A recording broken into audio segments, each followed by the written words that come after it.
Isabelle, si aujourd'hui on parlait d'investissement? Bah, j'aurais préféré que tu parles de Noël, mais bon, allons-y pour les investissements. Lorsque l'on souhaite effectuer un investissement locatif, il faut absolument éviter 3 pièges. Le premier, c'est d'éviter de mettre tous ses œufs dans le même panier.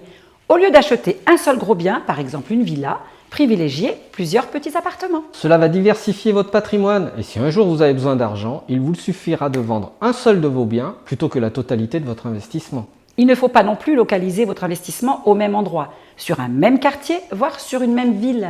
Et oui, en effet, imaginez que demain la mairie décide d'agrandir une rue pour en faire une voie rapide. Cela aura inévitablement des conséquences sur la valeur de votre patrimoine.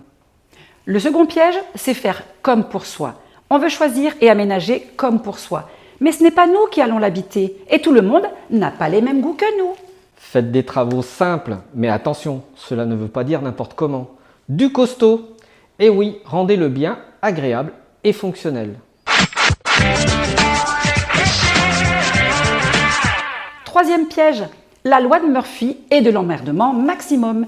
Ça, je sens que ça va vous plaire. C'est ce qu'on sous-estime quand on n'a pas l'habitude d'investir en immobilier. Tout ce qui est susceptible d'aller mal, eh bien ira mal. Vous rénovez, vous louez, et là, catastrophe. L'électroménager va tomber en panne, la chaudière va lâcher, ou une fuite dans la salle de douche, et surtout, toujours au plus mauvais moment, week-end, début d'hiver. Vous pensiez que bien sûr tout allait bien se passer et vous ne vous êtes pas préparé à ces événements. En réalité, il suffit de s'y préparer pour que cela n'arrive jamais. Bon alors Isabelle, on résume? Ne pas mettre tous ses œufs dans le même panier. Ne pas faire comme pour soi?